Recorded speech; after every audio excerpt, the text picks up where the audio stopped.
بخاری شریف میں حدیث ہے، قاضی ایاز مالکی رحمۃ اللہ علیہ نے بڑی تفصیل سے لکھی ہے، راوی حضرت انس بن مالک ہیں۔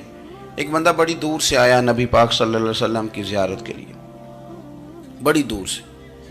عرب کے جو سردار ہوتے تھے ان کے بڑے ناز نخرے ہوتے تھے، وہ خیر آج بھی ہیں، پروٹوکول کا ماحول آج بھی، یعنی وزیر صاحب کے آگے دو چار گاڑیاں نہ ہوں تو ان کو مزہ ہی نہیں آتا، پولیس والے آگے پیچھے بھاگیں تو حالانکہ ان کو نہیں پتا کہ جو پولیس والے آگے پیچھے بھاگ رہے ہیں نا، یہ حکومت بدلی تو گرفتار کرنے بھی انہوں نے ہی آنا ہے، لیکن وہ بڑا مزہ آتا ہے جب لوگ گاڑی کے پیچھے بھاگتے ہیں۔ کیا بات ہے جناب، بڑی بات۔ اور ہماری طبیعتوں میں پتہ نہیں کون سی، تو نبی پاک صلی اللہ علیہ وسلم کی خدمت میں وہ شخص بڑی دور سے آیا، تو عرب کے بادشاہوں کا مزاج تھا، پروٹوکول بڑا چاہتے تھے، ان کا تو یہ طریقہ تھا کہ حکمرانی کرنی ہے جیسے بھی ہو۔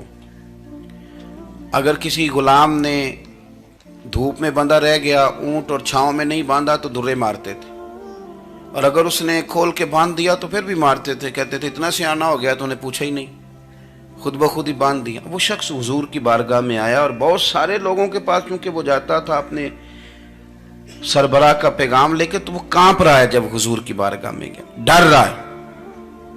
اب ذرا بات کو سمجھنا، نبی پاک صلی اللہ علیہ وسلم نے اس سے فرمایا کیوں ڈرتے ہو؟ سادہ آدمی ہے، دیہاتی ہے، بدو ہے۔ اللہ کے رسول نے تھپ کی دی، کیوں ڈرتے ہو؟ تو کہتے ہیں حضور مجھے آداب نہیں آتے اور مجھے ڈر آتا ہے، کوئی بات اگر ایسی ہو گئی، آپ مدینے کی حکومت کے سربراہ ہیں تو کہیں آپ ناراض نہ ہو جائیں۔ حضرت انس بن مالک فرماتے ہیں بات کہاں کی تھی، پہنچ کہاں گئی؟ جب اس نے یہ کہا نا کہ آپ تو حکومت کے سربراہ ہیں، کہیں کوئی غلطی نہ مجھ سے ہو جائے، تو نبی پاک کی آنکھوں میں آنسو آ گئے، حضور رونے لگے، اور نبی پاک صلی اللہ علیہ وسلم فرمانے لگے نہ بھائی، تو کسی حکومت کے سربراہ کے پاس نہیں آیا، نہ تو اس بیٹے کے پاس آیا ہے جس کی ماں گوشت کے خشک ٹکڑے کھا کے بھی گزارا کر لیتی۔ میں تو ایک غریب ماں کا بیٹا ہوں۔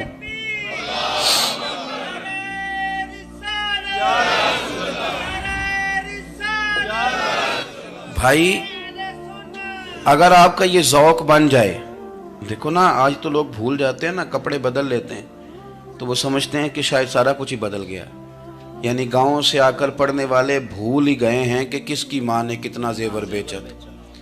لوگ بھول جاتے ہیں چیزوں کو، اپنے ماضی کو یاد رکھیں، آپ لوگوں کے ساتھ پیار کریں، آپ لوگوں کو موقع دیں، آپ تھوڑی سی اور کوشش کریں اس شخص تک جانے کی جو آپ کو مایوس نظر آ رہا ہے، پریشان نظر آ رہا ہے۔ یہ ہمیں میلاد والے محبوب صلی اللہ علیہ وسلم نے درس دی۔ ایک اور پہلو، حضور سید عالم صلی اللہ علیہ وسلم نے، ہمارے ہاں نا ابھی بھی برادری کی تقسیم ہے، ابھی بھی، اور کچھ میں نے ایسے کمزور لوگ بھی دیکھے، یہ اس طرح کی حرکتیں ہارے ہوئے لوگ کرتے ہیں، ہارے ہوئے لوگ جو اپنے آپ کو سمجھتے ہیں کہ میں کوئی بڑا آدمی ہوں۔ بڑا آدمی تو اپنے اخلاق سے ہوتا ہے، اپنے کردار سے ہوتا ہے، اپنی سخاوت سے ہوتا ہے، لوگوں سے پیار کرنے سے ہوتا ہے۔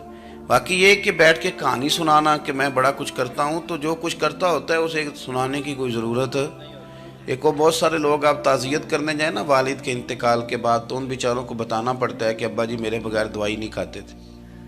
تو میں کہتا ہوں اگر تیرے بغیر نہیں کھاتے تھے پھر بتانے کی ضرورت نہیں، پھر تو سارے گاؤں کو پتا ہوگا کہ تیرے بغیر نہیں کھاتے تھے۔ اور اگر کوئی دال میں کالا ہے تو پھر تیری وضاحت کوئی بندہ قبول نہیں کرے گا، تو آپ کو بتانا کیوں پڑ رہا ہے؟ اور آپ بار بار اس بات کا ذکر کیوں کر رہے ہیں کہ ہم بہت بڑے قبیلے کے ہیں؟ صاحب اگر آپ بڑے قبیلے کے ہیں تو پتہ ہوگا سارے علاقے کو آپ کتنا لوگوں کا خیال کرتے ہیں، آپ کس قدر محبت کرتے ہیں، آپ کا انداز کریمانہ کس طرح کا، پھر آپ کو بتانے کی کوئی ضرورت نہیں ہوتی، پھر خود بخود خبر ہوتی ہے۔ حضرت سیدنا ابو ذر غفاری رضی اللہ تعالیٰ عنہ، قبیلہ بنو غفار ایک بڑی شاخ تھی قبیلوں میں سے، جو لوگ اس زمانے میں مالدار قبیلوں سے تعلق رکھتے تھے، ان میں سے ایک بڑا نام تھا۔ ساری زندگی چودراہٹ کی، لیکن میلاد ایک انقلاب کا نام ہے۔ میں میلاد منانے والے دوستوں سے گزارش کرتا ہوں کہ آپ ہر سال میلاد منائیں، اور ہر سال میلاد کے بعد آپ تھوڑے بدل بھی جائیں، یعنی تھوڑے سے بدل جائیں۔ کچھ لوگ کہیں یار یہ داڑھی میں نے نا 12